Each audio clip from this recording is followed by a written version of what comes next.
అందరికీ నమస్కారం. నా పేరు డాక్టర్ కార్తిక్ దేవి, కన్సల్టెంట్ ఫిజిషియన్, సురక్ష హాస్పిటల్, కొంపల్లి, హైదరాబాద్. ఈ రోజు ఒక ముఖ్యమైన టాపిక్ డిస్కస్ చేస్తాను, ఫ్యాటీ లివర్. ఇప్పుడు చాలా మంది అందరూ రొటీన్ గా స్కాన్స్ చేయించుకుంటుంటే ఆల్మోస్ట్ 100లో 50% కన్నా పై మందికి ఫ్యాటీ లివర్ అనేది కనిపిస్తుంది.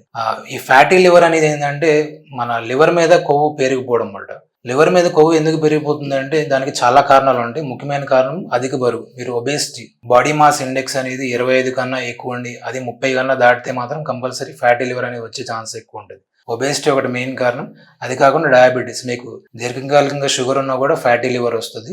ఇది కాకుండా మీరు తినే ఫుడ్ బట్టి కూడా ఫ్యాటీ లివర్ అనేది వస్తుంది. ఫుడ్లో ఎక్కువ ప్రొసెస్డ్ ఫుడ్స్, స్వీట్స్ ఎక్కువ తిన్నా, బాగా లైక్ క్యాన్ ఫుడ్స్ కానీ, బయట ఫుడ్, అవుట్ సైడ్ ఫుడ్ అంటే డీప్ ఫ్రై ఐటమ్స్ కానీ, బేక్డ్ ఫుడ్స్ అన్ని ట్రాన్స్ ఫ్యాట్స్ అనేవి ఎక్కువ ఉంటాయి. వీటన్ని ఫుడ్స్ వల్ల కూడా మనకి ఫ్యాటీ లివర్ అనేది వస్తూ ఉంటుంది. అండ్ ఆల్కహాల్ ఎక్కువ తీసుకున్న, మద్యం ఎక్కువ సేవించిన, స్మోకింగ్ ఎక్కువ చేసినా కూడా ఫ్యాటీ లివర్ అనేది వస్తూ ఉంటుంది. అది కాకుండా కొన్ని మెడిసిన్స్ వల్ల కూడా కొలెస్ట్రాల్ లెవెల్స్ అనేవి పెరుగుతాయి. అది మీరు డాక్టర్ని సంప్రదించి దాన్ని అడ్జస్ట్మెంట్ చేసుకోండి. ఈ ఫ్యాటీ లివర్ వచ్చిన వాళ్ళు ఏం చేయాలి, ఏం చేస్తే ఫ్యాటీ లివర్ తగ్గుతుంది అంటే మీరు కంపల్సరీగా మీరు చేయాల్సింది ఏంటంటే బరువు తగ్గాలండి. బరువు తగ్గితే ఫ్యాటీ లివర్ తగ్గుతుంది.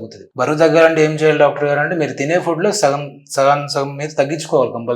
కంపల్సరీ ఫుడ్ ఇంటేక్ అనేది తగ్గిస్తే ఫ్యాటీ లివర్ ఆటోమేటిక్ తగ్గుతుంది. ఎక్సర్సైజ్ కంపల్సరీ రోజు గంట సేపు వ్యాయామం చేయండి. వ్యాయామం చేస్తే ఆటోమేటిక్ గా మీ లివర్ మీద కొవ్వు అనేది స్లోగా కరుగుతూ ఉంటుంది. అండ్ షుగర్ అనేది కంట్రోల్ చేసుకోండి. లేట్ నైట్ స్నాకింగ్ అనేది అసలు చేయొద్దు. లేట్ నైట్ అంటే నైట్ 8 దాటిన తర్వాత అసలు జంక్ ఫుడ్ కానీ, స్వీట్స్ కానీ ఇలాంటివి ఏమీ తీసుకోవద్దు. మీ లాస్ట్ మీల్ మాక్సిమం 9 o'clock తర్వాత ఉండకూడదు. పడుకునే ముందు అసలు ఫుడ్ ఇంటేక్ కానీ ఏమీ చేయొద్దు. వీటి వల్ల కూడా మీ ఫ్యాటీ లివర్ తగ్గుతుంది. కంపల్సరీగా లైక్ ఎక్సర్సైజ్ అనేది కంపల్సరీ ఫ్యాటీ లివర్ చాలా ఇంపార్టెంట్. అది కాకుండా రివర్సిబుల్ డిసీజ్ లైక్ షుగర్ కానీ, కొలెస్ట్రాల్ కానీ, థైరాయిడ్ ఇష్యూస్ కానీ, ఆల్కహాల్ రిలేటెడ్ ఇష్యూస్ ఏమున్నా కూడా అవి మీరు మీ డాక్టర్ని అడిగి మీరు సరైన ట్రీట్మెంట్ తీసుకుంటే ఫ్యాటీ లివర్ అనేది తగ్గుతుంది. యాంటీ ఆక్సిడెంట్ రిచ్ ఫుడ్స్ కూడా తీసుకోవడం వల్ల కూడా ఫ్యాటీ, విటమిన్ ఈ ఉండే ఫుడ్స్ తీసుకోండి, విటమిన్ సి ఉండే ఫుడ్స్ తీసుకోండి, ఫ్రెష్ ఫ్రూట్స్ తీసుకోండి. మీరు ప్రొసెస్డ్ ఫుడ్స్ బదులు వాటితో మీరు రిప్లేస్ చేసుకుంటే మీకు డైట్లో కూడా బ్యాలెన్స్డ్గా ఉంటుంది. And fatty liver and inflammation అనేది బాడీలో తగ్గడం వల్ల ఆటోమేటిక్గా ఇవన్నీ తగ్గుతుంది. సో మళ్ళీ ఫ్యాటీ లివర్ తగ్గడం వల్ల ఆటోమేటిక్గా మీ షుగర్, బీపీ అవన్నీ కూడా కంట్రోల్ అవుతాయి. సో మీరు హెల్తీగా ఉండొచ్చు. Thank you.